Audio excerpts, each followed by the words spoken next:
pode isso. Mas eles não sabiam que o Espírito Santo estava em Pedro. E o Espírito Santo é que nos ensina a palavra de Deus. O Espírito Santo é que nos revela a palavra de Deus. Não adianta nada fazer um curso de teologia sem você ler, estudar a Bíblia, sem você orar, sem você jejuar, para compreender a palavra de Deus. Não adianta nada. Você pode ter palavras bonitas, diplomas e mais diplomas, mas se você não tiver o Espírito Santo na sua vida, se você não for cheio do Espírito Santo, não for batizado com o Espírito Santo, você nunca vai compreender a Bíblia da maneira que ela é realmente. Uma outra coisa interessante sobre o Espírito Santo é que ele é que escolhe as pessoas para aí a obra missionária, por exemplo, para fazer determinadas obras, é o Espírito Santo que escolhe. Você pode ver o exemplo em Antioquia, ou Antioquia, né? Quem fundou a cidade foi Antíoco Epifânio. Então, na cidade de Antioquia, estavam reunidos ali, havia profetas, mestres, e o Espírito Santo disse, o Espírito Santo falou através de alguém. Então, disse, separa para mim Saulo e Barnabé para uma obra que eu tenho para eles fazerem. Então, veja bem, diferentemente de hoje, muitas vezes se escolhe pessoas porque são pessoas íntimas, amigas, muitas vezes é parente. Você quer escolher alguém para fazer alguma coisa na obra de Deus? Faça uma reunião de jejum e oração e busque de Deus quem nós vamos mandar, quem nós vamos enviar. Então você veja bem que devido a haver ali 16 nações reunidas em Jerusalém, o Evangelho se expandiu por 16 nações. Então a grande tática do Espírito Santo de haver ali aquele sinal de poder de Deus, né? No início da igreja, a pregação àquelas pessoas, e eles então levaram o Evangelho por toda parte.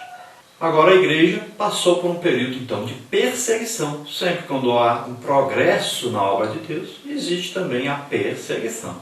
Existe a perseguição externa, daqueles que não são da igreja, e existe a perseguição interna.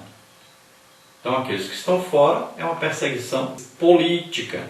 Ficam enciumados, né, do destaque da igreja, do crescimento da igreja, e também enciumados devido à atenção que a igreja tem daqueles necessitados. E dentro da igreja existem os invejosos, porque quando você está tendo um sucesso espiritual, as pessoas preguiçosas que não gostam de jejuar, nem de orar, nem de estudar a Bíblia, começam a falar mal de você, começam a perseguir você. Agora, no início da igreja, houve uma perseguição necessária, porque eles queriam ficar só em Jerusalém. E com a perseguição que se levantou, eles tiveram que sair por toda a parte pregando o Evangelho. E hoje ainda continua a existir isso. Muitos missionários têm morrido, principalmente pregando em países muçulmanos, né? O que nós vamos fazer? Vamos orar por eles. Vamos interceder por eles, vamos amar os nossos inimigos e orar por eles, para que eles venham ter conhecimento da verdade, que eles venham a conhecer o Evangelho. Nós temos que orar sempre por eles. Não devemos odiá-los de maneira alguma. Devemos amá-los, orar por eles. É isso que Jesus ensina. Bom, também na igreja surgem problemas, como surgiu no início da igreja. Houve ali um homem chamado Barnabé, filho da Consolação, e ele então vendeu a propriedade e deu esse dinheiro da propriedade aos apóstolos para que eles ajudassem os pobres, os necessitados. A coisa interessante disso é que muita gente não quis ajudar, não quis vender suas terras, suas casas para ajudar os pobres. Mas sabe o que aconteceu? No ano 70, o general Tito invadiu Jerusalém, invadiu Israel e tomou a terra de todo mundo, queimou tudo, destruiu tudo, matou aquele monte de gente, tudinho. Então quem não deu, perdeu a terra do mesmo jeito. Era melhor ter dado para Deus, né? Mas eles não sabiam disso. Depois que Barnabé fez isso, por onde Barnabé passava, os irmãos diziam: Pai do Senhor, irmão Barnabé, que maravilhas, como o Senhor foi bom com a gente, como o Senhor nos abençoou, né? E todos conheciam então o irmão Barnabé. Todos elogiavam o irmão Barnabé pelo seu desprendimento, né? da parte financeira, pela sua ajuda aos pobres. Todos conheciam o irmão Barnabé. E existia ali um casal chamado Ananias, o homem, e Safira, sua mulher. E eles, vendo aquilo ali, disseram: nós também vamos ser irmãos conhecidos, vamos fazer fama no meio aí da igreja. Venderam uma propriedade que tinham, vamos que venderam aí por 10 mil reais. Pegaram e combinaram, vamos dizer que vendemos por 5 mil, e nós vamos dar os 5 mil para a igreja. E todo mundo vai dizer para nós que nós somos também uma bênção, né? Vai dar paz do Senhor para nós, todo mundo. Os irmãos vão dizer: que maravilha, como os irmãos são abençoados e tal. Combinaram. E Ananias foi na frente e entregou para Pedro aqueles 5 mil e disse: está aqui para ajudar os pobres. Eu tinha uma propriedade e vendi por 5 mil, estou trazendo o dinheiro todo. E então Pedro, naquela hora, teve um discernimento, teve uma revelação do Espírito Santo, uma palavra de conhecimento veio a ele. E ele disse: Ananias, por que você mentiu ao Espírito Santo? Na mesma hora, Ananias caiu morto. Daí a pouco chegou a mulher do Ananias. Ali os irmãos tinham enterrado já o Ananias, e a mulher dele, a Safira, chegou.